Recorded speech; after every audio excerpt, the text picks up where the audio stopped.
All right, friends, we'll begin very shortly.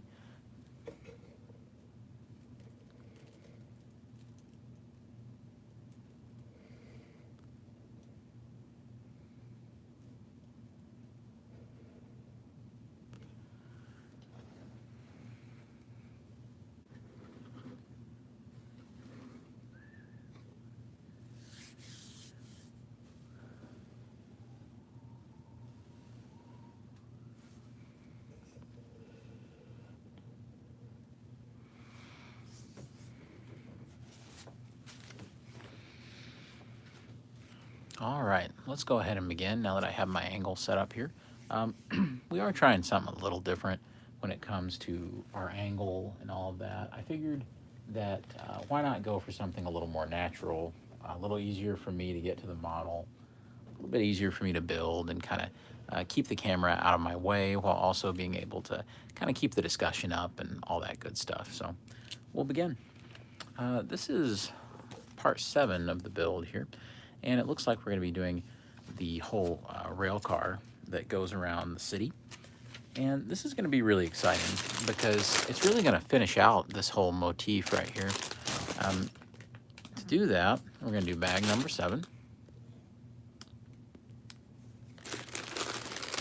All right.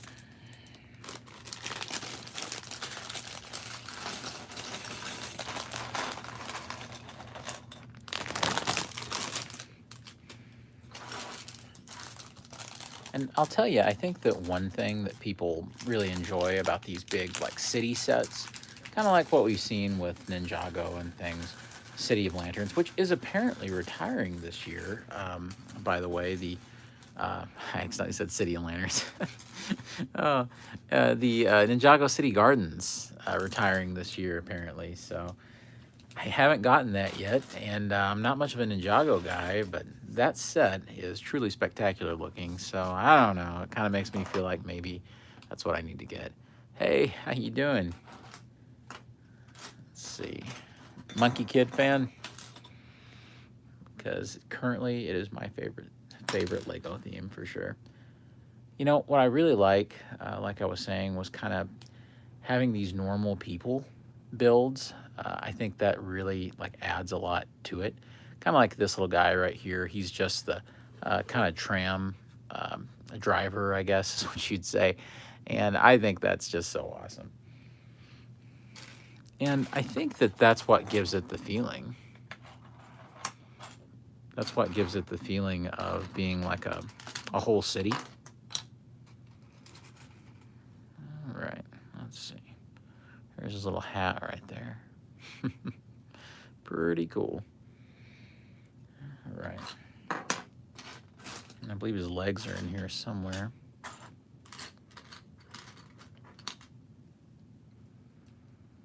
Connect it up. All right, and there's our, I guess, the conductor. Would that be the right term? Maybe he's the conductor. I guess we'll go with that. Sure, why not? Put him over here in front of the karaoke place. All right. So this is our first car right here, and I think this is the lead car in the little tram system that we have going. And there's a ton of these little like gray wheel things right here. So let's go ahead and snap those in. And I have a feeling this is going to be a repeated thing, like as we build these. So I think it's probably safe to assume that that's going to be something we do several times throughout the build. All right. I would say probably this bag has quite a bit of repetition when it comes to the standard kind of buildup of the carts and all the little passenger cars in here. And so I think that's going to be interesting anyway, to kind of see how it works through that bit of repetition, I guess. So that should be fun. I kind of like some repetition in some of these builds. I don't know, it gives it a rhythm sometimes. As funny as that is to say, I guess. All right.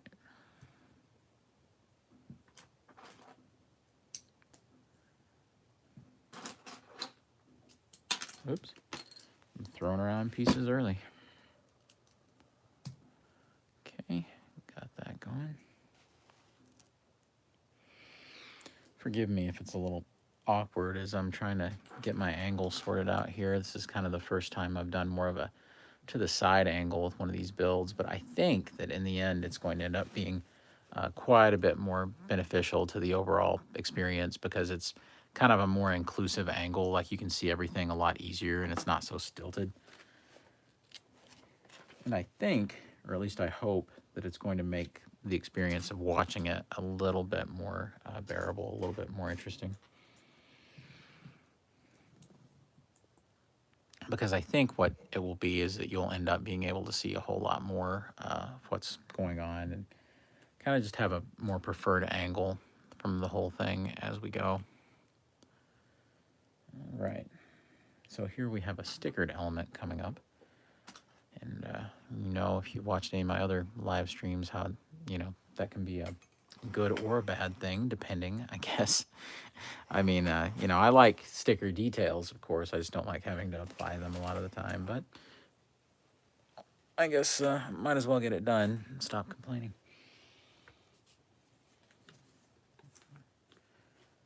There's a lot of these Pigsy stickers that we're going to be using, I think, on the actual train cars.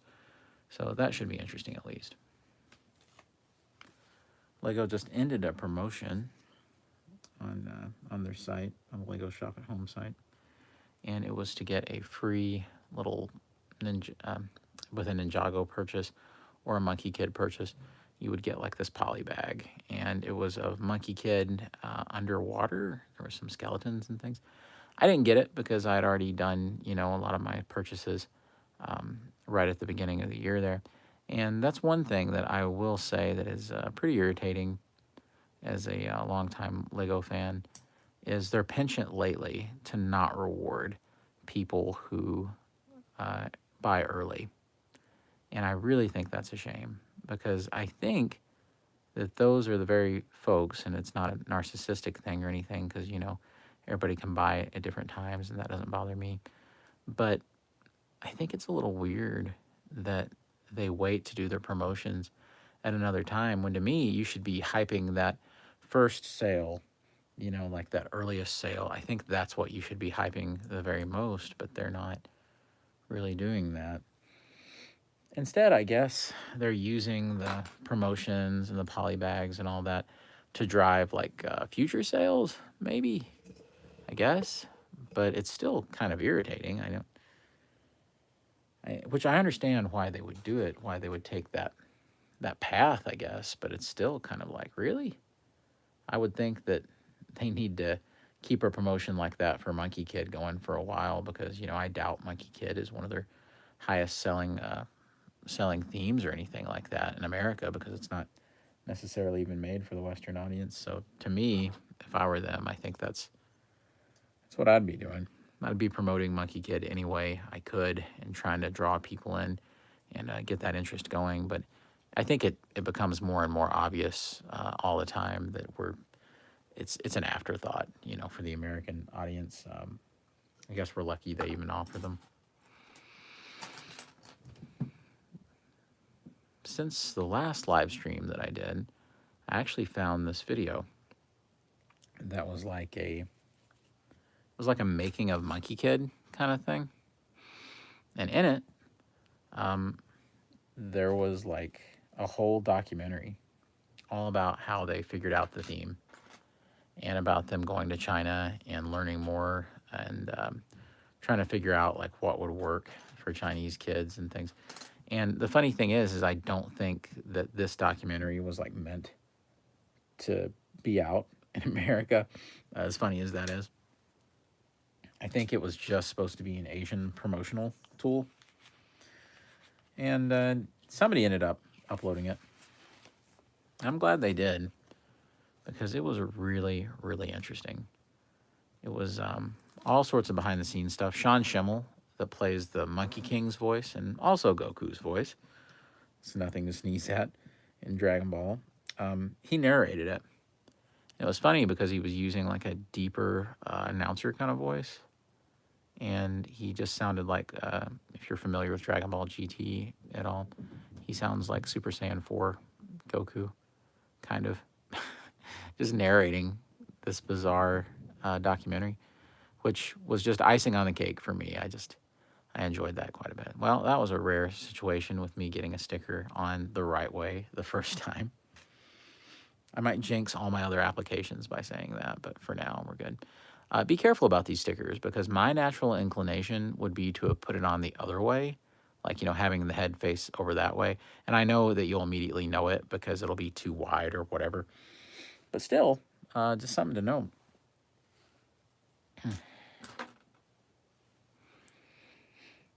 All right.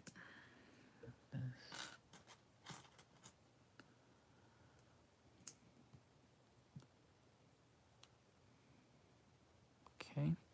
And it looks like this is forming the other side of this car here. Yeah. I'm already liking the scale and the overall size and style of these little train cars with the pixie emblems on them. Like, that's a lot of fun.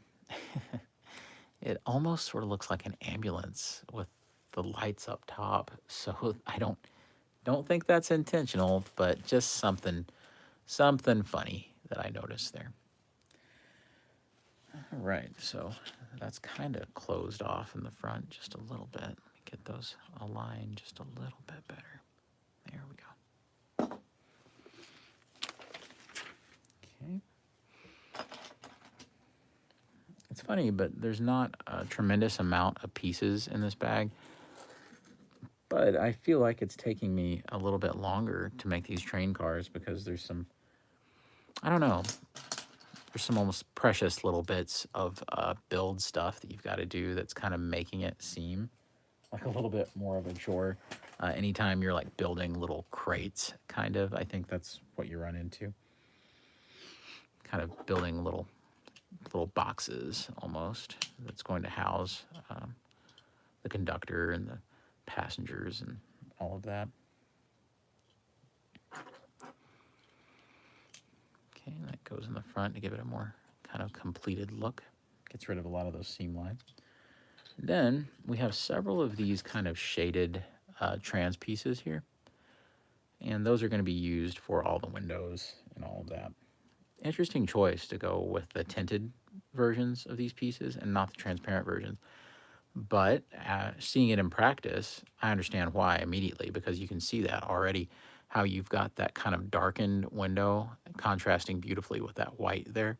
So I think it just ends up looking better. It's just more pronounced that way. The windows are much more visible, whereas if it wasn't, you would have pretty much a transparent window that would be kind of hard to see in a funny way, I guess. Hope this angle is working out well that I've chosen this time. It might be slightly awkward at first, and going back and watching the footage when it processes, I think I don't know, I'll see how I feel about it. But I feel this way that it's a little easier to see what I'm doing, and especially in relation to the whole model, it can still stay in view. Whereas with the other way, it was very sterile. There wasn't a whole lot of negotiation on the angles I could get, and I was always repositioning the camera and moving it up and down, and actually having to set sort of away from the model. And I know this sounds first world problem-esque, but actually kind of hurt my back a little bit doing that. Just like the funny way you've got to lean in when you're doing something like this. And I noticed that my lower back would bother me after doing a live stream. And it's a funny thing, like doing product review videos or like assembly videos, because you're trying to work around the camera that's in front of you so that you can get the best angle. And sometimes those little micro adjustments that you make to your posture when you're doing that, that's what could really hurt your back. It's what kind of messes your lower back up a little bit. Well, that's interesting. I like that little platform right there. I guess we'll see what that develops into as we go through the pages. I don't know if you guys ever do this, but as I was flipping the page there, I accidentally skipped a section of the book, like some of the pages were sticking together. I come to the next page, and all of a sudden, it looked like the first car was done. And I sat there for a split second. I was like, what's happening? All right, we have a couple of different console pieces here. Stickers, should I say. I said pieces. And just like a little speaker and some buttons over there. Really liking the colors that they have on there too. So let's get that applied. I wonder if I can do it on camera without too much fuss here. Lately I've been giving up on it and like doing it off camera. But you know, the more you can have on camera, the better. The more interesting that it's going to be to watch this thing get put together. There we go. Almost. It's never good enough, never good enough. It's a look inside my mind. It's a nervous place. Let's see. But fun. All right. Yeah. Sure. Yeah, why not? Okay, it kind of ends up having the shape of one of those old lunch boxes, like one of those old lunch pails, or the side of a mailbox. It's just what pops into my head, I guess, right off the top of it there. Yeah. Okay, that works.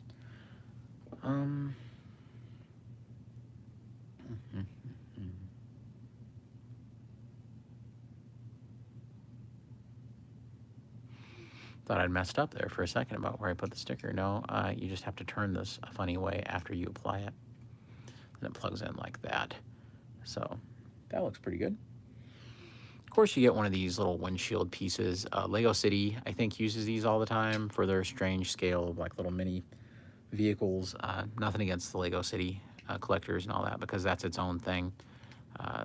This is sort of like that.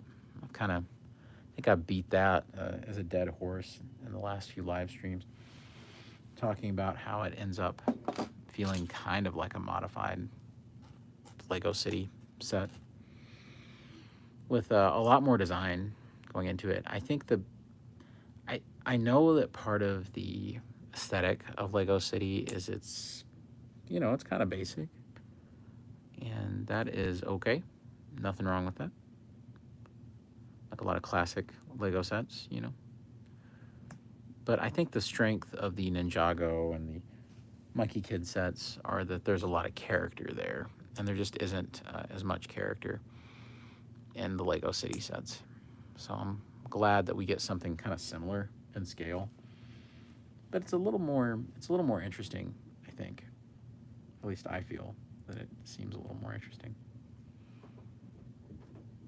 Anytime you have these circular pieces with prints on them, I'm always trying to get them lined up to where the little print is approximately the same angle. I think that's right, finally. It took a little bit of a micro adjustment there, but it's all good.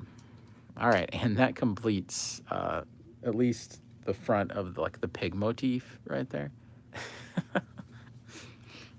Oh boy, that's hilarious. And then we get one of those little removable roof pieces. And that way, I doubt many of these have been made available in pink. I really do. I doubt that over the years. So look at that.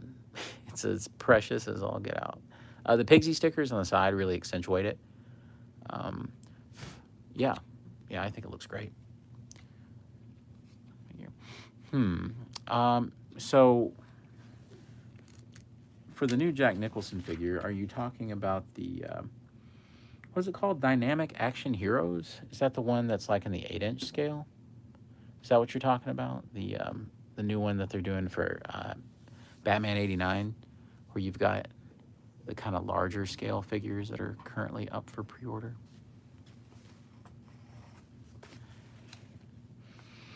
Or do you mean the new, do you mean the Lego figures? Because this channel dips into so many things, I can never keep which scale straight or which series straight, and seems like there's always something new coming out. Yeah, okay.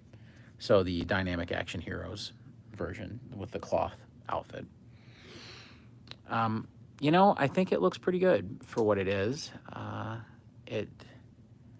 Those guys, the Dynamic Action Heroes guys or whatever, Beast Kingdom or whatever, is that what they are? Beast Kingdom?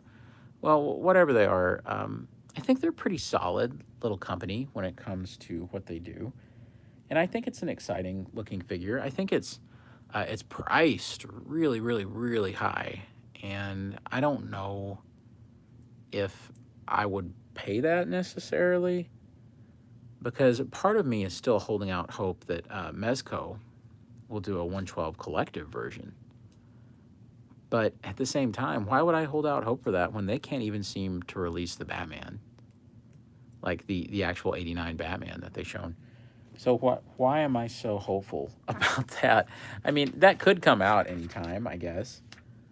But I have a lot of reservations about that working out. I am finding out that the Mezco figures are they're a little more fragile than I think I was giving them credit for. I got Captain Nemo the other day. I do. I think McFarlane will. I really do. I think that it's a matter of negotiating like likeness and all that. But here's the thing. I think people like to make folks believe that that Jack Nicholson likeness is just unattainable. Well, clearly it's not unattainable because you have a little company like Beast Kingdom out here getting it. So there is nothing impossible about getting that Jack Nicholson likeness. It is probably just worth a little bit more. It's going to add a little bit more money to the cost of a figure because he knows, and it's his representation or whatever, he knows what he's worth. He can command that kind of money. His Joker is iconic. I do kind of think it's interesting that there is so much Heath Ledger Joker merchandise. And I guess his family felt that that was something that they didn't feel very sensitive about. Um, yeah, yeah, I would buy it, sure. Yeah, as long as they could get the Schwarzenegger likeness right, which is kind of a weird likeness to get correct. You would almost think that the Schwarzenegger likeness would be kind of easier than it is. But I'm watching people struggle like constantly getting Schwarzenegger right. And I wonder if he were bald and in Mr. Freeze makeup, would that make it even harder to get right? Or would that somehow make it easier if you don't have to worry about the hair and all of that? I don't know. But I mean, I'm here for it. I would buy that. And I know there's a huge amount of hatred for Batman and Robin, the movie. But I was 10 years old, not even 10 when that movie came out. And I had a good time watching it. You see, it just so happens I was in that age range that it was actually, made for.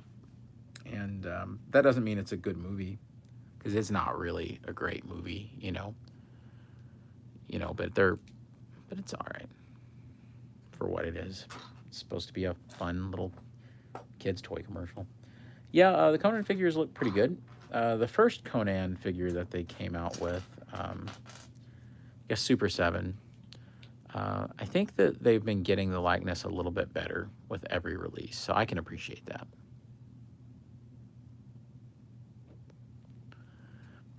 Like, I can get behind that, what they're doing with Conan.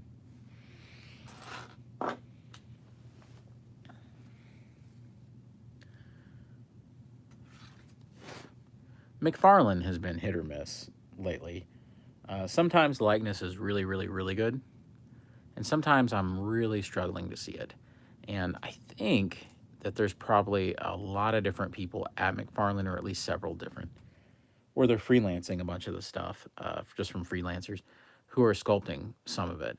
Because you'll get a figure like, they did that Bloodsport from the Suicide Squad, and they had an unmasked version. And to put it generously, it's kind of a struggle to see Idris Elba in that head sculpt. I mean, it just was. They've had a few other likeness snafus lately, but I'm still willing to be patient with McFarlane. But man, some of their quality control. I don't hardly review their stuff on the channel much anymore because honestly, if I have like a bad quality control experience, it's hard for me to then sit there and I don't want to do a review where I just complain about quality control. That just seems counterproductive. But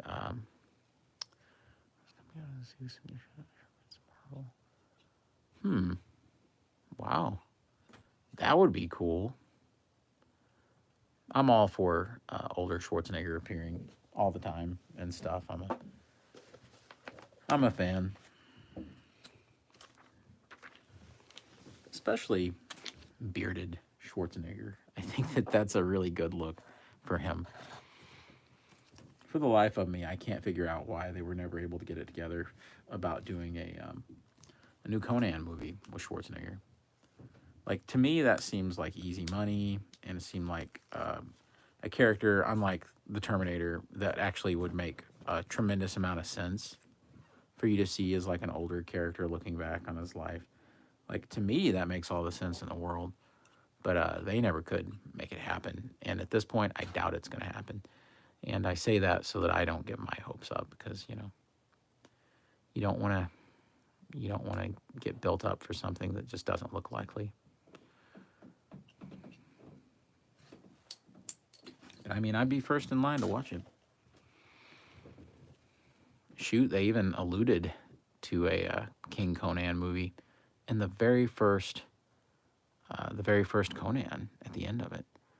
So why not do the thing that you like clearly alluded to, where he's sitting there and Conan is sitting on his throne and he feels miserable and old, and he longs for the days when he was an adventurer and he had a different life. And why not pick up right there and have Conan take one last great adventure? It writes itself. I really think it writes itself. There's not many scripts I would say that like lightly about, and I don't mean that lightly. I still would have tremendous respect for whoever could crack that script and make it as good as it could. But it honestly does kind of write itself a little bit at least.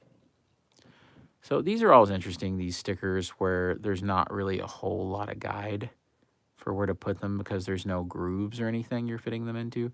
You're just kind of putting them in an area. So it's always a little irritating to place those. But yeah, these worked out pretty good. I can just follow the bottom line of the plastic. Yeah, that works out pretty well. I think that's going to end up being the only irritating thing about these cars is the stickering.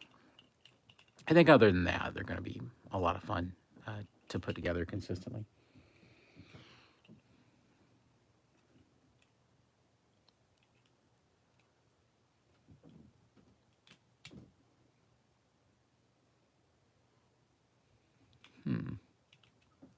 Well, this is interesting. Trying to figure out where I went wrong right here. Okay. All right. Yeah, I think I missed a couple of pieces there. Maybe. Oh, no, I had it upside down. Oh, man. Okay, there we go. Now we're looking all enclosed right there. Speaking of McFarlane, I got the Swamp Thing figure a little while back.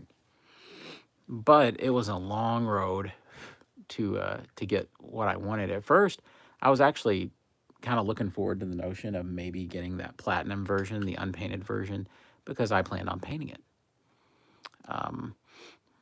But unfortunately, there was a lot of quality problems with the arm staying in, and at first it was fused together, then I got it free, and then it wouldn't go back in. It was just a mess. And then the second standard version I got was okay, but I had to also fix some things about it to get the arm moving at the shoulders, so it's just kind of a mess. Yeah, the Princess Bride figures look pretty good. I've always kind of, whenever I saw the movie, to me, the Dread Pirate Roberts was just Zorro, because I'm such a huge Zorro fan. So it's almost like, hey, here's your chance if you want a McFarlane Zorro figure, you can get that Dread Pirate Roberts figure and go from there. So I thought that was that was my amusing kind of little way of thinking about the figure. I really wish there were more Zorro figures out there. Of course, here on the channel, we reviewed the 3 3/4 Zorros that came out just a little while back. But it's definitely something that I would like to see the character kind of utilize more. And Boss Fight Studios is apparently working on more 3 3/4 Zorros. So we can only hope that that continues to be a thing. Here's a question I have about these train cars right here. So I just put them, let me see here. I just put them like this, but really, I think maybe I have them backwards a little bit because they should hook right in, and that's not really happening. Let me try that again.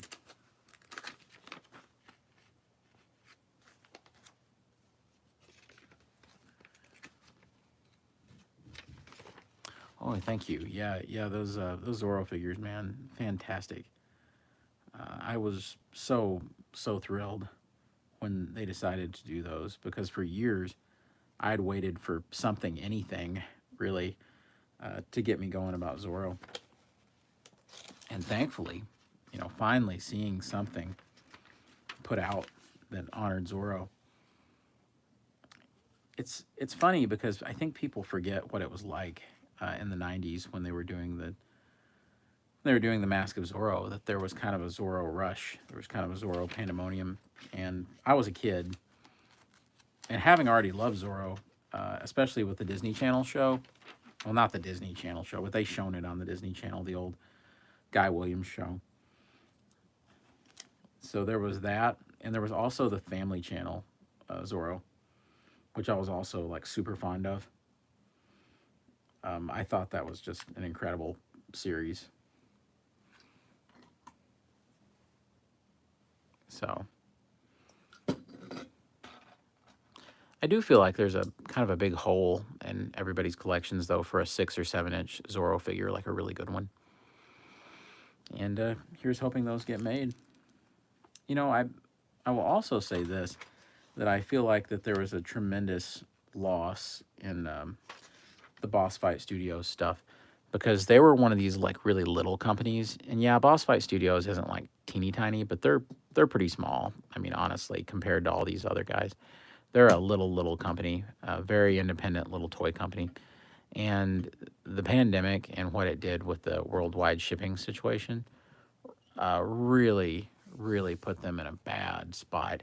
And so right when they were heating up with people being interested in their Flash Gordon product, their Zorro product, their Phantom product, all their Pulp Hero stuff, which they were kind of building, it looked like they were gearing to build the next phase of the company on that stuff. And then it all kind of fell apart because they couldn't get anything shipped. And they couldn't outbid these guys on containers and stuff. And they're just now starting to get some of that stuff from the factory, some of those samples. But it really, I think, hurt their momentum, and I think that's a shame because they deserve to succeed. Yeah, maybe NECA will do them. I mean, I hope so. NECA, I think, has gone from being this like little figure company to now NECA, I think they're pretty much one of the big boys now. There's more NECA product now, that's hitting Walmart and Target. And Randy Falk, the guy, love him or hate him over NECA, he's always said for years, oh, well, we're not like these other companies because we don't have a big retail presence with Target and Walmart. Well, that's not true anymore. They're finally hitting the big time, I think. I think that company's growth probably has a lot to do with Ninja Turtles, as funny as it is to say. I think Ninja Turtles had a tremendous amount to do with that. And now they're releasing so much Turtle stuff that I literally can't afford it all. So I said very early on that I gave up on the cartoon stuff that they were doing from the '87 cartoon. I couldn't keep up with those releases and still like collect all their movie Turtles stuff. So I'm just doing movie Turtles from them. I figure the traditional Turtles that I'll get will just be a result of getting the Super 7 figures. Oh man, those Back to the Future figures are incredible. I had to grab the both docs that they've done so far. And I also got the Back to the Future 2 Marty with a cap and the red jacket. I still need to grab that first movie, Marty. Don't think I have much interest in the Darth Vader suit, yellow jumpsuit Marty. Although it's cool looking, and it does come with another Marty expression. I don't know if anybody much remembers this, but everybody actually expected Mattel to do the Back to the Future figures years ago on Matty Collector, and they announced, if you remember this, that they had the Back to the Future license. Then all of a sudden, they didn't really do much of anything with it aside from some of their prop replicas. So, yeah, yeah, the movie version. I know there's one with updated knees, right? That's supposed to be the big deal. That they finally updated those pesky knees, those unsightly knees. Which, let's be honest, they should have already probably had done that up until this point. Kind of makes me glad I didn't go in for that initial batch because it was actually a complete unintentional thing that I was actually wanting to get in on that, and I had forgotten about the pre-order. No time have I been more, I think, jilted by forgetting about a pre-order than when NECA did that accessory set for the movie Turtles, and they had that limited pre-order, and then I had forgotten about it, and then I saw some site report it, and then I was like 10 minutes too late, and so I ended up having to pay a stupid amount of money for that accessory set, and chances are I did it for no reason. Chances are they'll probably produce that again, more than likely. But for some reason, I felt at the time that I had to spend stupid money on that accessory set, and that's usually, keep in mind, not something I usually do. Not something that I usually say, well, I've got to get this or whatever. No, usually I don't do that. But it's the power of the NECA movie Turtles, which is something that I feel like I have to have every bit of it. Never could find a Casey Jones and Raphael in Trenchcoat 2-pack, though. Never once. Never, ever saw it at Walmart. Not even one time.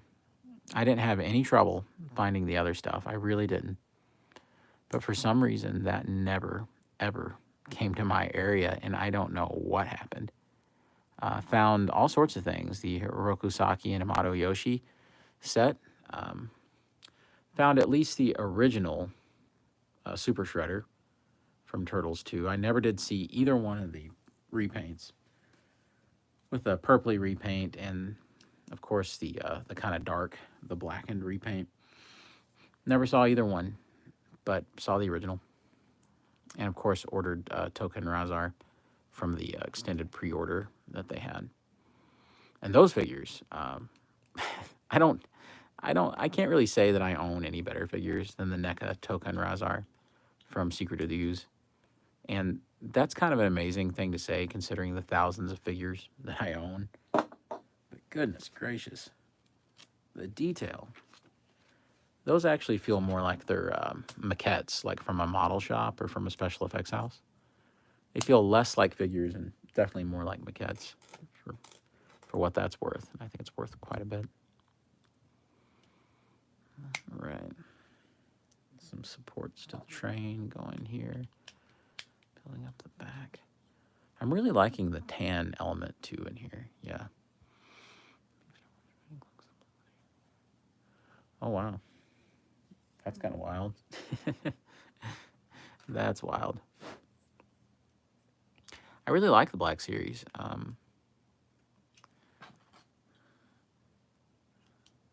I wish that I was a little more consistent about the Black Series, but I'm just not. I am wildly inconsistent with what figures I buy from the Black Series. I'm as basic as you get, though, because if it's a Luke Skywalker or a Boba Fett, I buy it. I'm as vanilla bean a Star Wars fan as you can imagine. People's like, who's your favorite character? And I think that they're expecting like a deep answer. I look and I say, Luke Skywalker is probably my favorite. I mean, I don't know. To me, I guess I'm crazy. To me, that's like somebody asking you after you read a Batman comic who your favorite character in the comic was. Well, Batman. It was Batman. I'm one of those crazy people that by doing all the repaints. Um, Now, are you talking about now with the Mattel stuff? You think, or with the newer DC stuff from McFarlane? Because I wasn't 100% sure which camp you were talking about there. Right. It's about the same as the last one that we built. And that'll just plug right in. Okay. I like the mustachioed Pigsy right here. Looks like he's one of the Mario brothers right there. Porco Rosso, maybe. Yep, Mattel, yeah. Yeah, man. I'll tell you what. I still remember it vividly when they kind of just let their DC stuff just fade away, and no real announcement, no real indication of what was happening. Everybody just kind of knew that it was starting to dry up, and I'm glad that Mattel lost the license. I really am, because I think that the passion for that brand had gone away completely as a company. I think that DC kind of ceased to matter to them anymore. And people can say what they want to about McFarlane, and I have some negative things to say about some of the DC figures and some of the quality that we're seeing. But I mean, to me, the best thing about them is that they're hungry. And it really feels like Todd McFarlane is like, okay, this is my chance to do this big, brand that I've never had access to before, and I'm just going to try just as hard as I can. And he's stumbled, just as, he's stumbled a lot of the times, trying all sorts of different things. But I am so glad that he's willing to take all these chances and try all this new stuff and do all this new tooling. And I don't know. I think that he has more hits than misses slightly. There's still some problems, but I think Todd is his company's doing a pretty good job. I mean, it's not perfect. Nothing's ever going to be perfect. And at the same time, I think that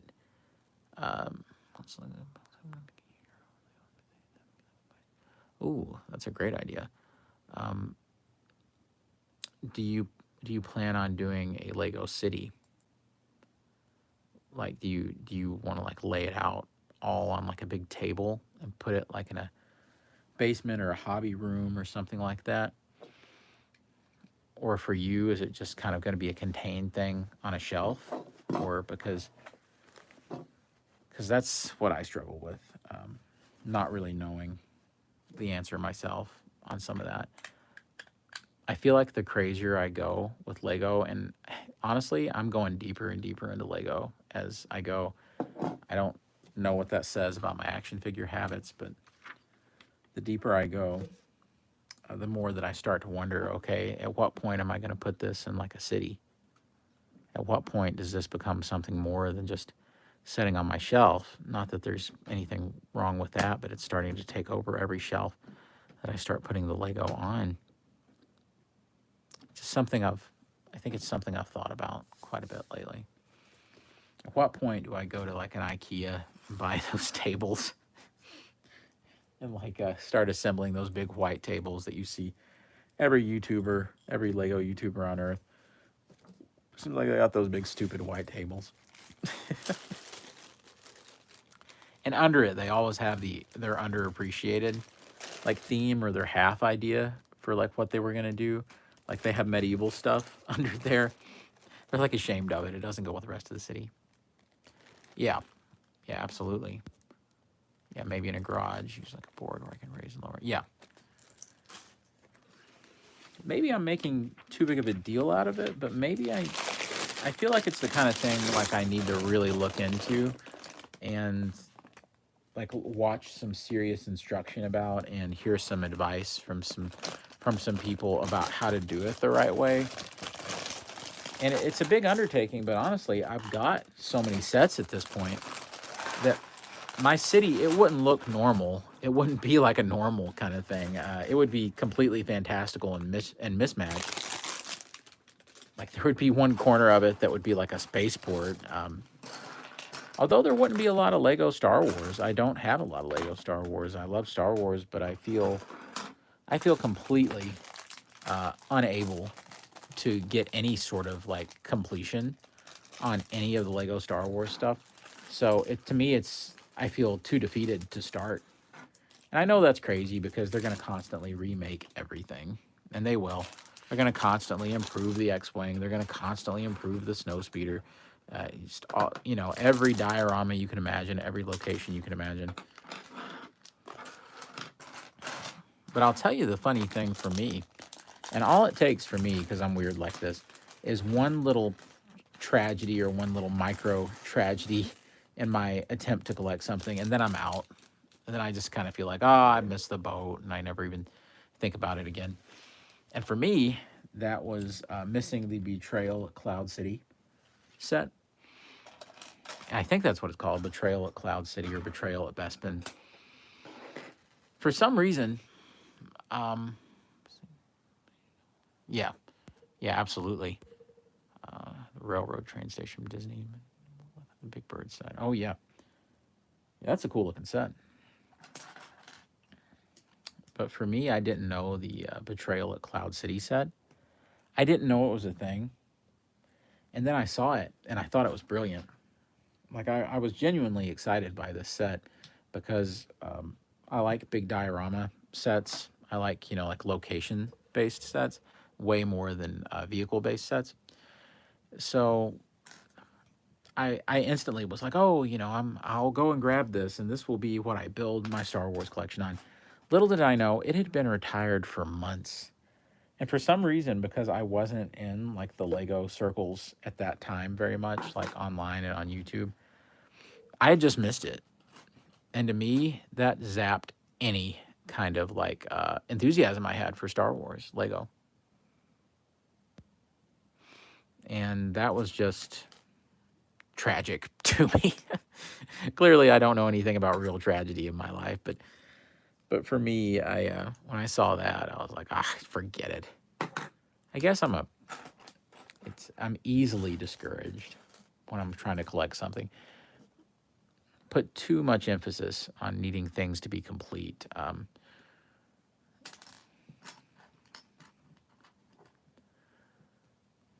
I always gravitate towards like bottle themes, to where it's like a little theme of like a certain amount of sets that feel really attainable. And then I can kind of like walk away from it or step back from it and say, wow, I got every bit of it. And it gives me a strange sense of completion or whatever. My favorite Lego theme of all time is a bottle theme like that, and it's Monster Fighters. Monster Fighters is by far my favorite Lego theme. Probably not most people's favorite Lego theme of all time, but there's just so many things to love about it. Horror Lego is like a big thing for me. I like any kind of attempt that they do to be scary. I actually do, but I never do reviews of them. And I'm not a completist, like, at all.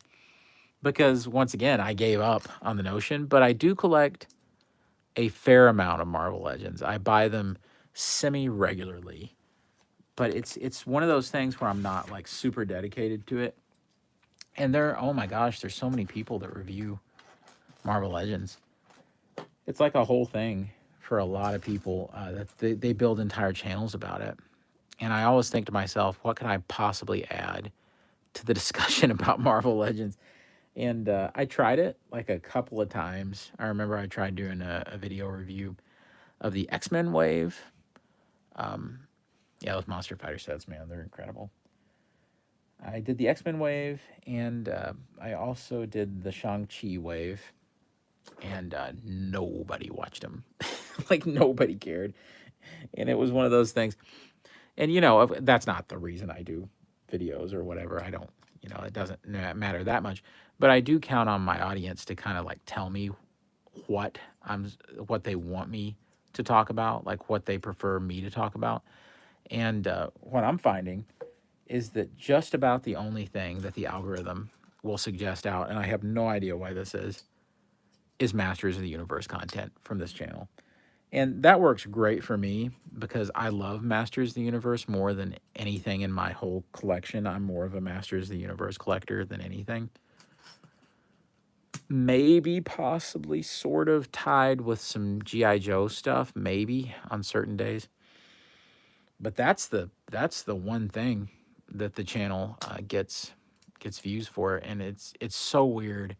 I have no idea what the algorithm decides to suggest out or how it makes the decision to suggest it out. But I do think that's probably emblematic of perhaps there not being a tremendous amount of YouTube Masters of the Universe content, and probably a fandom that doesn't have as much exposure as a Marvel Legends fandom.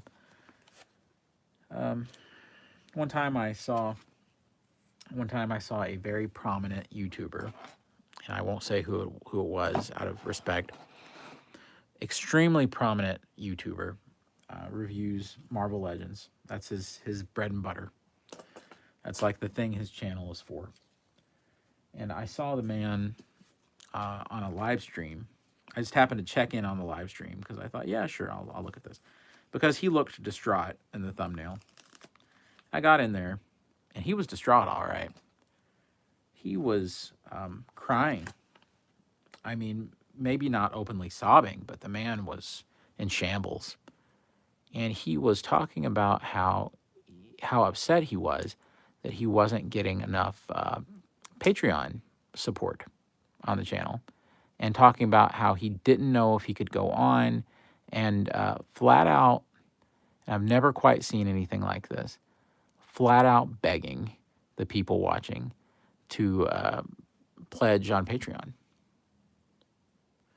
Oh yeah, some of that that Motu stuff is my favorite figure line ever, and that's high praise because I collect a lot of different lines. But after I saw that, and I saw the whole that doing those Marvel Legends videos, like that kind of content, like constantly, and like basing everything on those releases, even if I shouldn't have took that lesson from it, I walked away from it like, oh my gosh, that was one of the most pitiful things I'd ever seen. Not making fun of him whatsoever. Really not. Would I have done it? Probably not. No. That, to me, I think that wouldn't be good for you personally or for your channel, or to rely on YouTube for that much of your financial security. If it was that bad a deal, it's time to pick up another shift, like somewhere, it's not, especially with a family involved. And this guy had a family involved, and that's one of the reasons why I don't like to go into what it was or who it was or what. But it was prominent, and he deleted it afterwards, but I will never forget it. And I saw that, and I said, man, that's the last thing that this YouTube channel will ever be. I'm just going to do it for fun, because after seeing the desperate side of YouTube, yeah, it was kind of disturbing, actually. Yeah, that's the right word. I was disturbed by it, really. No one should basically be YouTube destitute, because that's what it was. YouTube destitution. I say it with a chuckle, but I mean it with some sobriety, a certain modicum of sobriety. All right, we have a big circular decal here, and let me just see if this is, nope, this disc is in there, it's locked in. So that means that I have to make sure that I get it, the sticker straight. Every now and then you'll have a disc that's actually flexible. Not with this one, so you've got to make sure that you actually get it equidistant, and you actually get the T on there, the intended way, I suppose. But there's only so much you can do with these circular decals. You can't get it exactly perfect because you've got to get it. They honestly need to make something that you like lay over it. It's kind of like those tempered glass screen protectors for cell phones. They make now like a guide thing that comes with a lot of those that you just lay over your phone, and it's just like a little tray, and it just fits right in. And I think it's a brilliant idea. They need to start making those for Lego pieces where it just fits right over it and you just stick it on there and you're done. I actually want to see the Lego company move away from stickers in the next few years. I think it's time to move away.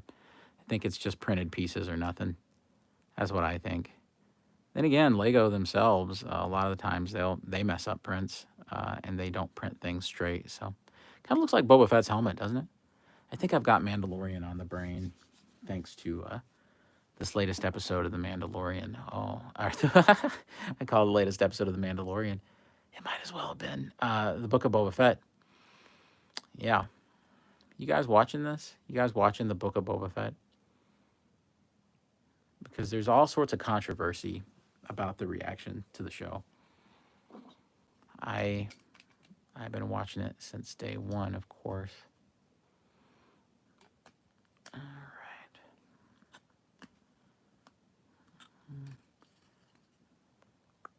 There we go.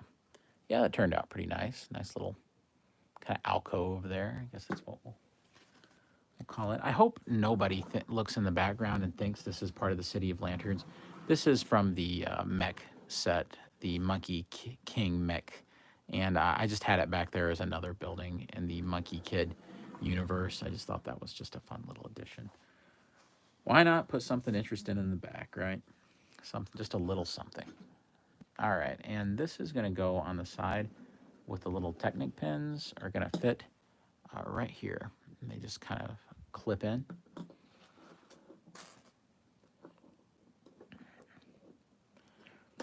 I'm seeing so much variety. This is not the kind of set. I'm going to take this out of the way because now I'm really worried now that I've thought about it. That's giving an unrealistic, probably an unrealistic feel for what's actually coming in this set. I don't want anybody just to look at this video and think, oh, I'm getting this, this, and this. But what I am seeing is a tremendous amount of variety. Everything from karaoke to over here, you have this like little alcove. It's kind of doing its own thing.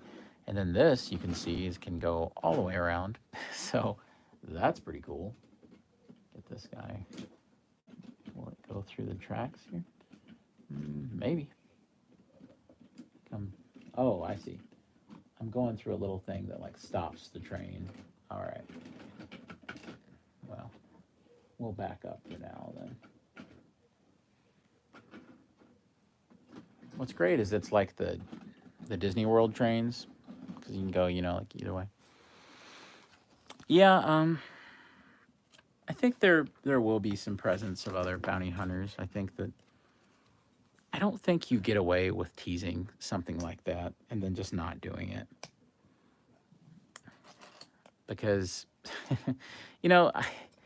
if anybody's watching this and you've not watched the finale of Mandalorian Season 2, and you don't want to be spoiled on what happens, just don't listen for a split second. Maybe just mute it for just a split second. But I was joking with my friend Brandon, who's also on this channel sometimes, and I was halfway joking, but I was hoping it was real. When they started talking about Ahsoka said that she wouldn't train Grogu, and I told, and then they let out the holocron thing, that was like a homing beacon for a Jedi, that somebody picked it up, and I laughed and I told Brandon, and I said, we're all going to be laughing real hard when Luke freaking Skywalker shows up here in a few episodes, and he shows up to train Grogu. And I kind of just said it, and halfway joking, but also trying not to get my hopes up for something like that. But my point is this, that the people who run the Book of Boba Fett and the people who run The Mandalorian, I don't think they're in the business of not living up to what they hint at. I don't think that that's their business. I think their whole business is making sure that people are, I think that making sure the fans are happy. I think that's what it's all about for them. Oh yeah, still very much best friends. It's just that Brandon is just so much busier with his life now. And he's got a lot of family obligations. And me and Brandon still talk constantly.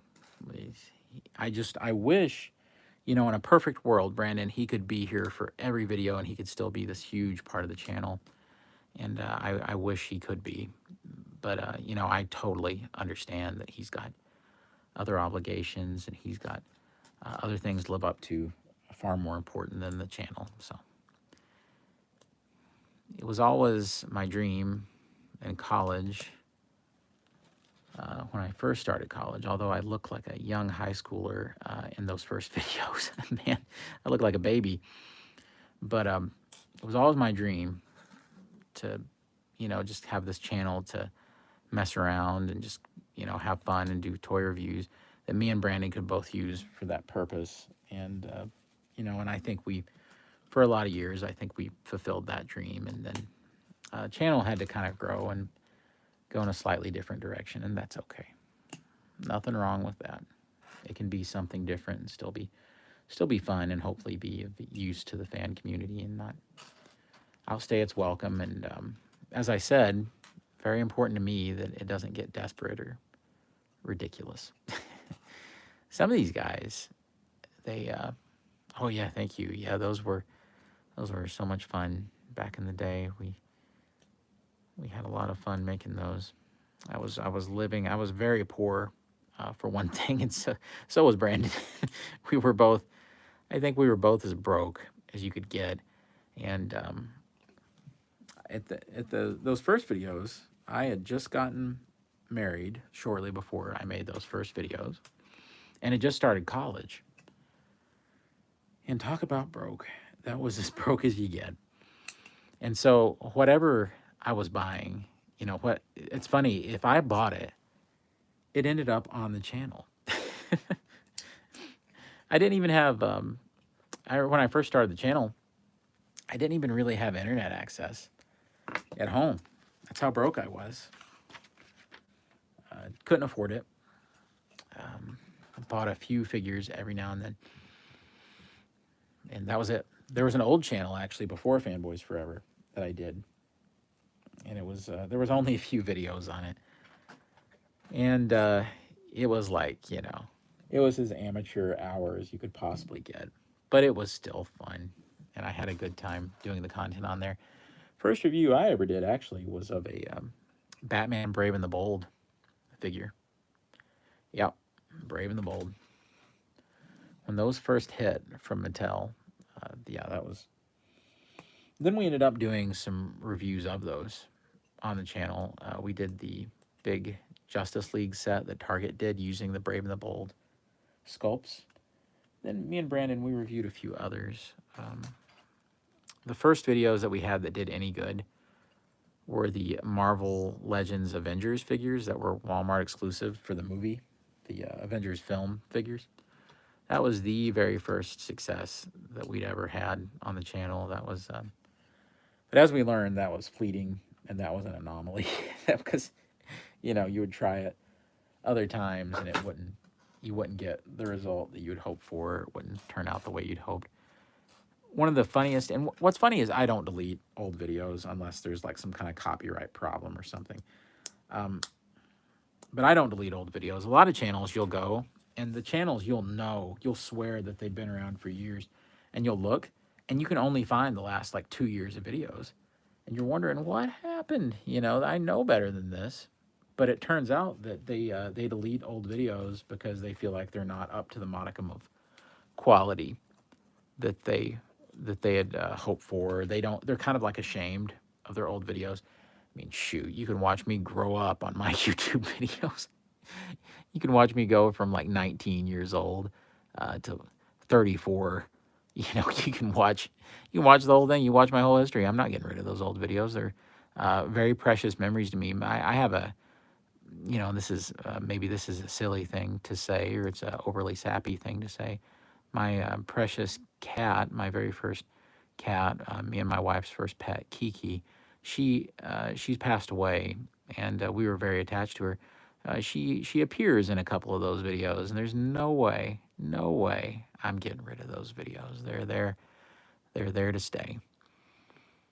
And we tried some funny things back in the day that we thought would really catch on, but we didn't have the production quality or the the video in order to make it happen. We we tried something called Comics Kitchen, and I don't know if anybody remembers this video. It's still there. It's still there. I'm really young and really fat, but it's really there. I was had a lot of growing up to do still, but it was about Swamp Thing. We did a video called Comics Kitchen about Swamp Thing, where I wore this funny hat and I sat in my kitchen, and the point of the video, calling it Comics Kitchen, was because my kitchen was the largest living space in the tiny little trailer that I lived in. That was it. And because that was the largest space, I said, oh, well, this will be if we're going to do a talk show segment anywhere, and I think my poor wife, she probably had to like go to another room or something, or like keep the TV turned down, like over in the connected living room. So she was incredibly patient with it. But we thought for sure that was a tremendous idea, we thought. And, didn't pan out that way. Turned out nobody wanted to see two nerds sit around and talk about Swamp Thing comic books in a kitchen. Oh, man. Yeah, that was, you talking about the old Mattel one, right? Big convention Swamp Thing. Yeah, I was poor and working at a gas station, but by golly, found some wiggle room in the budget to get the Swamp Thing figure. Oh, man. That's still a beautiful figure. There's some funny articulation stuff about that figure, like the way the articulation cuts on the figure, but it is still just gorgeous. And still the most indicative Swamp Thing ever released of a lot of the classic Alan Moore run. I think it's still like the closest to Alfredo Alcala Swamp Thing artwork, and a lot of the other brilliant artists that worked on Swamp Thing. Swamp Thing is something that like it won't go away for me. Like I always feel impassioned about Swamp Thing. And I'll tell you something funny is I hinted at this in a couple of videos like years ago, that I was going to try doing character videos where I did a review character. And of course I ended up doing that with Bachelor. Spoiler alert, I play Bachelor on the channel, but I ended up doing that this Halloween. It wasn't super successful, but I thought it was fun, and I just did it for my own gratification. That's the great thing about not doing YouTube for a living, is you can just try stupid things, and you don't have to worry if it's going to do well or not. It's encouraging when stuff does well. It drives you and makes you want to do more, and helps you get your output out there, and it also allows you to afford the time to do it, because time is money. That's true, and I know it's true. The older I get, the more I realize it. But yeah, originally I had this whole plan that I was going to start doing these comedy videos, these like funny Swamp Thing retrospective videos dressed up as Swamp Thing. Yeah, seriously. Dressed up as Swamp Thing. That was my idea. And this wasn't actually that long ago. This was just a couple of years ago when I had this plan. It was right before COVID. Right before COVID. And it's funny is if you see this idea come back, I probably haven't given up on it completely, which is even funnier that there's a chance I may still do this, because I might. So if, nobody watches, there's nobody much like pays too much attention to, those like little things you hint at in some videos, but I was hinting that I was going to do this character, and that was what I was talking about. You might be thinking, okay, what would a Swamp Thing costume look like? Well, I had a solution for the mask. And then what I was going to do was he was going to wear a trench coat and a hat. Oh, man. Right. Yeah, that's true. That's true. And that's a shame, too, because there's a lot of people who I think they would prefer doing that, and they don't want to do YouTube as as like a pre-recorded video thing. They want to do YouTube as like lives and things, and that's fine. I just do lives for Lego. That's all I do it for. It's everything else. I have to edit it and make sure that I don't say like 6,000 times in the edit. Oh man, yeah, Swamp Thing. Yeah, I was gonna wear this. I was gonna wear a trench coat and a fedora, and believe it or not, my stupid idea was that Swamp Thing would be this politically incorrect, like drunk uncle, and Swamp Thing would say all these like super controversial things that were like horrible. They were just awful. The things, nothing too bad because here on this channel we don't really do that. We don't do the really raunchy stuff. But it was going to be kind of subversive, like way more than the stuff I usually do. Kind of like the best I could compare it to, like tonally, would have been early Adult Swim, like when it was pretty, it was just bizarre and funny, like the things that it wasn't so much like a super super vulgar, kind of thing.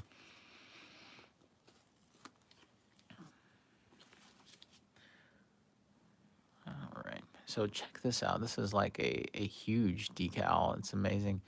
I guess it's like for a lobster restaurant because there's like a little person dressed up as a lobster. This kind of makes me think of that Hidden Side Lobster Shack set, is what it makes me think of, like right away. Oh, Hidden Side, you were gone far too soon. Sleep well, you sweet, sweet prince. That's poor Hidden Side. I can look at Lego video and I can be like, hey, I know why you're gone. And Lego, you should have known. You should have known better.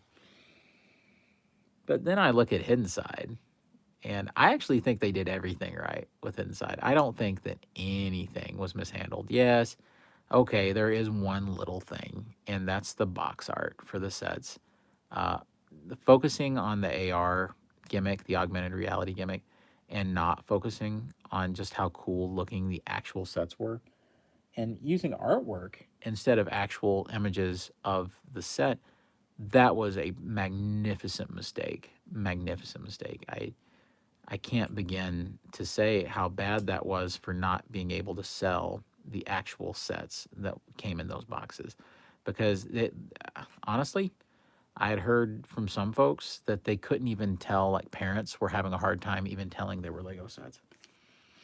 Now that's alarming. If I were Lego and I had heard that and I had seen that, I'll tell you what, I probably would have, the very next production run that I sent to stores of even the Wave 1 sets, I would have redone the packaging, because that is so alarming when you've got a box that obscures what the product actually is. And they never once really fixed it. Not really. They sort of made some strides to showcase the actual sets, but not tremendously or anything. Like it's kind of just, it was what it was, and there wasn't a whole lot of correction for it. And I think they decided early that they weren't gonna be focusing very much on Hidden Side as a theme, and that's a real shame. Like I said, I feel like it did everything right.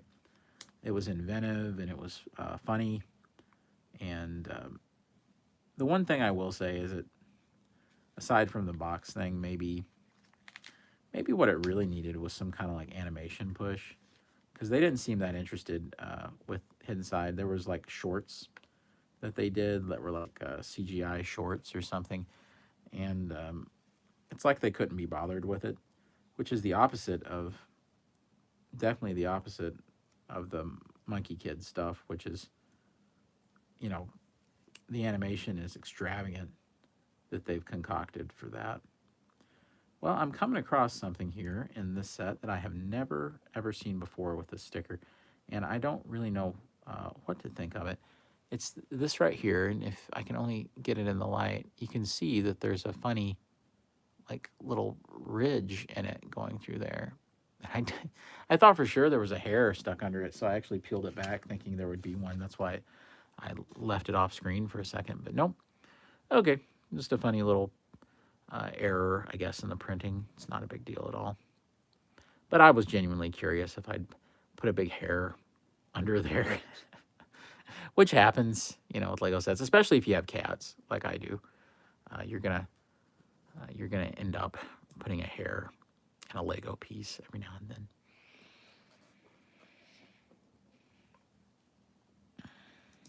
I love saving money on Lego sets. I love finagling for like a really good deal on eBay. And recently, I decided to do that for a Lego Hidden Side set that I hadn't gotten. Well, I actually had gotten it, but it's a long story. Anyway, I found a good deal for it. And about the only time you'll find a good deal on an old retired Lego set is if it's used, and you just have to go by what they say and you got to look at those pictures closely. And by the way, big tip to anybody looking to buy used Lego sets, always look at how the stickers have been applied. That's going to tell you right away if a kid owned it or an adult owned it who was particular about how they keep this stuff. And that has never failed me looking at the stickers. But one funny thing, even with looking at the stickers that I've discovered recently, was that there is something that even that sticker trick, looking at the stickers, that even that can't detect. And it's a funny thing, but it's when somebody has kept the set obviously stored in a damp garage or basement, who clearly didn't have a humidifier going. And you end up getting a set that has like this kind of vague scent of, I don't know, it's like a mildewy kind of smell a little bit. That's what happened to me. Recently got one in from eBay. It's the kind of thing that I try to be Mr. Nice Guy whenever I'm dealing with sellers, because when I've sold a few things on eBay, I've had some horrifyingly bad experiences with buyers being really super mean and picky about like things that I didn't think anybody could have been picky over. So I try not to do that to folks. So I didn't say anything, but I ended up washing the entire set. I'm saying putting it through a colander and taking, dishwashing liquid and doing all of that. Oh my gosh. It was an ordeal. It was an absolute fiasco trying to I washed every individual piece and had to let it dry and wipe and get the water out of the pieces once you were done. And all in service of trying to wash away this kind of damp smell. And it was very slight, just enough to where you could notice it if you like were close to the set. And as funny as that is, yeah, to me it was worth it so that I wouldn't have to. And I had saved enough money on it. If I had paid like a really big price, I think I would have said something. But because I'd gotten just a good enough deal, I just decided to suck it up and try to just make it happen, try to just make it work. It'd be all right. Maybe it would, you know, maybe pass on some goodwill somewhere or another, either to myself or to this person. This is so funny to me. I'm having such flashbacks with Lego Hidden Side and building this little crab here, or lobster. I mean, it's so weird to be building another crab shack kind of thing. I mean, I know that the Hidden Side, Maine, New England universe isn't the only place that could have a lobster shack, but gee, it's a funny thing to be seeing it kind of come back.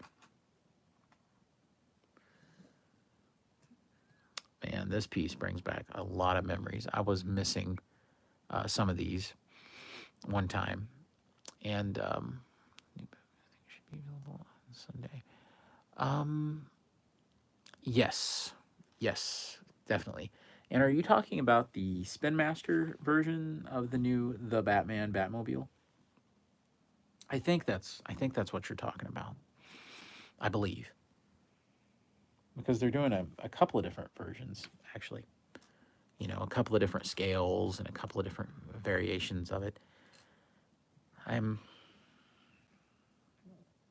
I'm I'm gonna be a sucker. I'm gonna be an absolute sucker for every kind of Spin Master product that's Batman related to this new movie. I'm caught up in the hype. Yeah, yeah, I'm definitely going to get it. As a matter of fact, I feel like I'm just missing it at different retailers I'm going to. Just today, I went to Walmart and was hoping to find that very thing because I thought, man, I want to get a review of this just as soon as possible because I love reviewing Batmobiles. I think everybody knows that on this channel. And they didn't have it. Instead, they had that big 12-inch light-up wingsuit Batman, which admittedly is one of the only Spin Master products I'm not that interested in. So I saw that and I thought, yeah, okay, that's kind of neat, but I mean, I don't. This is aimed towards the younger set, and that's okay because they need something too. So I do think it's funny that, and I saw it in person, and it was pretty striking to see something light up with a red bat logo like that, and it's just such Batman Beyond vibes. Me and Brandon were talking about this the other night. Those Batman Beyond vibes were so strong; it was crazy. And we think, and Brandon brought this up, and I thought this was a pretty funny point. I thought it was a fair point too. We wonder if at some point in the Matt Reeves Batman films, which you hope that it's going to be good enough and successful enough to warrant more movies, if Batman won't end up with a red bat logo because they're using it so much in promotional materials. You're seeing that red lighting, and even in the costume reveal video, you're seeing all that red lighting. And it just makes you wonder. It really does. Like, do they have some, intentions there? Is he inspired by some of the visuals of Batman Beyond?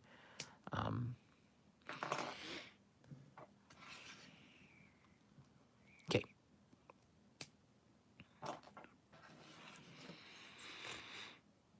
Some pinchers here. Look at that. Brick built lobster pinchers.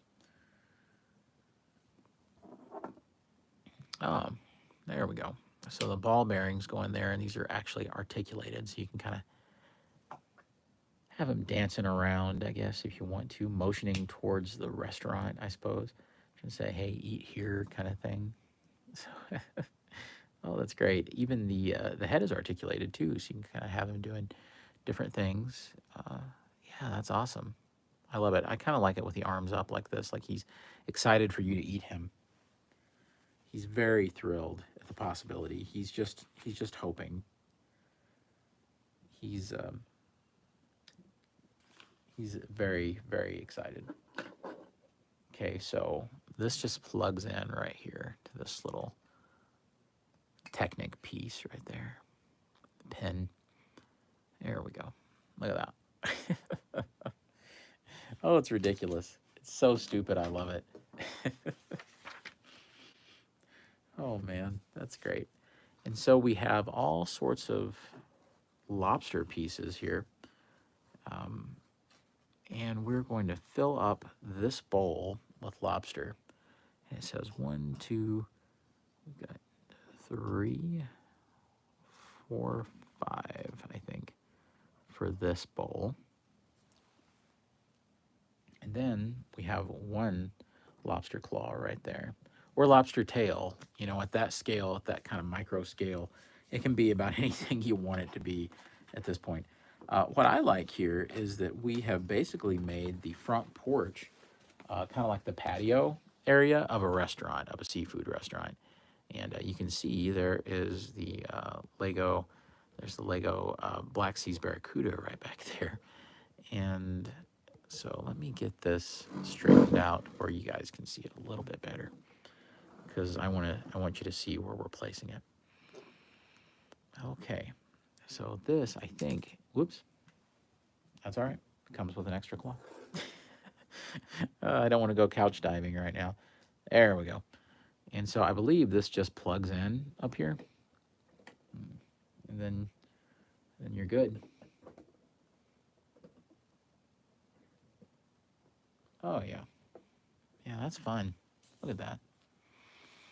Let's go handheld for a second. Yeah, we can actually see some of these little details. Here's some of our extra pieces. I don't think we're going to be needing any of those. Let's see here. Look at that. You got the little porch kind of area. You have, like I said, the patio. Very nice. Going on through. There's a little tram here. And yeah, this is really coming together. I'm really glad to have gotten this built onto there because it kind of gives it a little more flavor on the side. We're getting so close to finally building the actual, little buildings proper up here. And I think that's going to be a lot of fun when we actually get to that stage. Yeah, it's looking good, looking good. My light got a little intense. There we go. Yeah, I was starting to wash out the image accidentally. I do think it would be a good idea to take the conductor and at least put in the the Pigsy car, I suppose. I think he just sets, yeah, on that one on the left. Get my extra pieces. I have established a Monkey Kid extra parts bag, and I think a lot of us do this after a while, like by theme. I think that's pretty important. So this is so far with all the Monkey Kid sets that I have, this is the Monkey Kid extra parts bag right here. So it's actually full of a lot of cool stuff, a lot of uniquely colored stuff too. All right, let's open up that little roof piece. And we're just going to put the conductor in there, just kind of guiding everybody on their journey.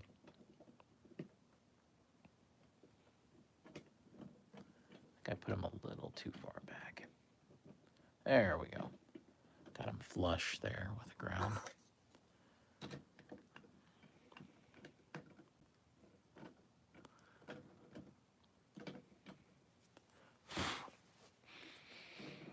Yeah, that comes right around the corner here.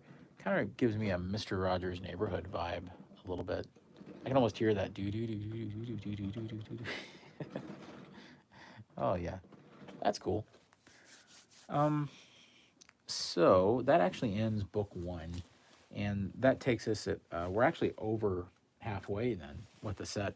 So that's book one right there, and then book two, and we'll have it.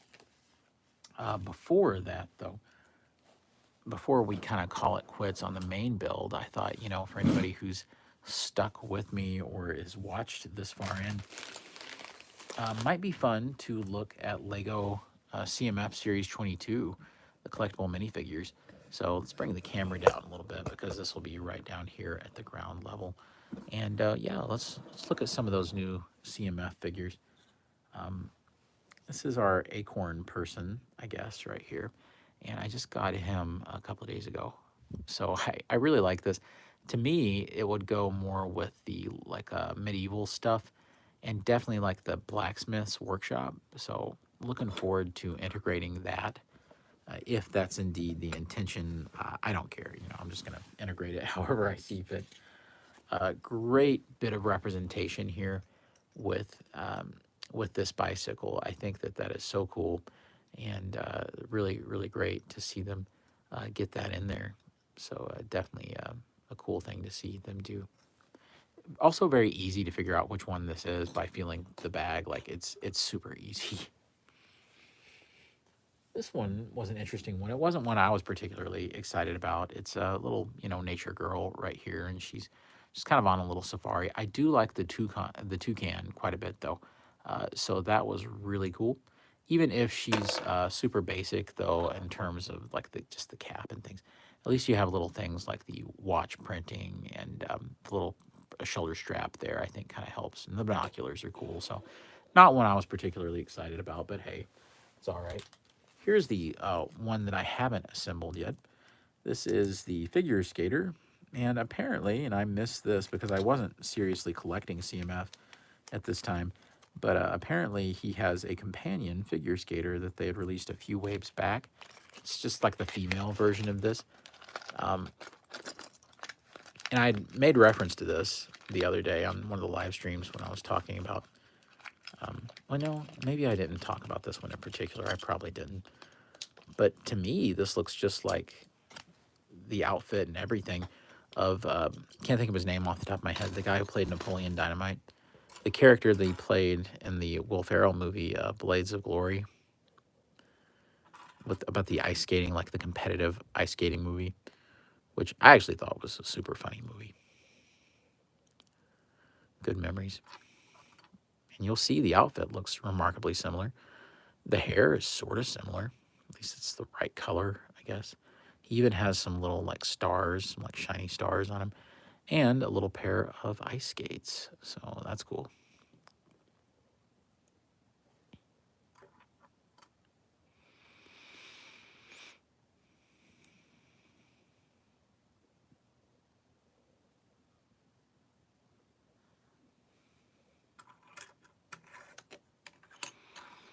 little display stand here. And he even has one of those little transparent things that like you can brace him on. But with the ice skates, it makes it, you know, really hard to do much of any of that. So still cool though that he has the skates.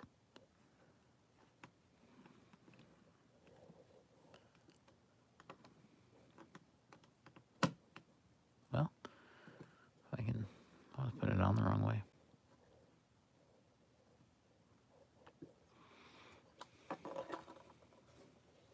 And he comes with this little trophy here.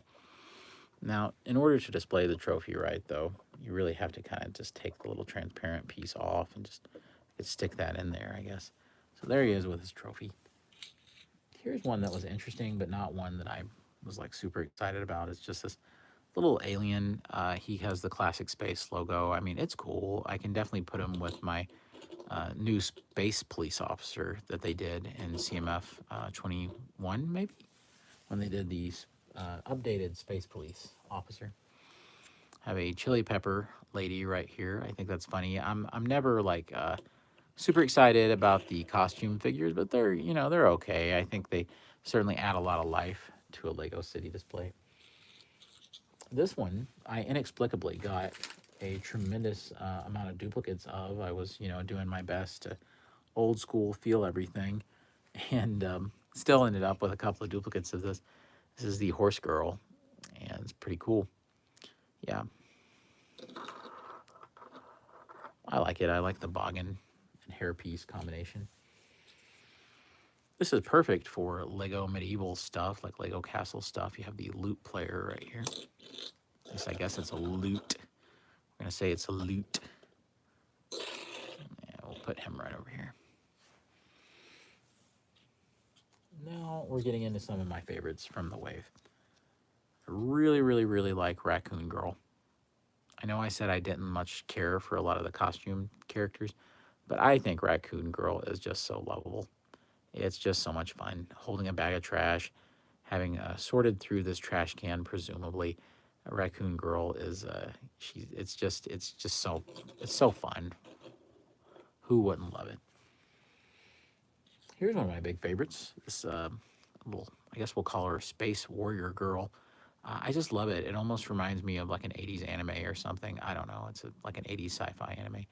The printing is really nice. I like the shield with the moon on it. It's just cool looking. I could easily integrate that into any of my space stuff. Loving this little welding robot right here. Very cool stuff. Little Wall-E type of companion there. Great printing on that. Just fantastic. Even from the back, there's even a battery indicator on the back of the head. And I love anything that's kind of like robotic like that with Lego minifigs. And finally, by far, and me and Brandon, I think, both shared kind of a predilection, kind of a disposition towards this. This was the Ice Knight right here. And he's just so classic looking. I mean, this seems like something that would have been in an old theme. And I just love it. He even comes with a little wolf, like a husky companion. So it's great to get all these guys for CMF 22.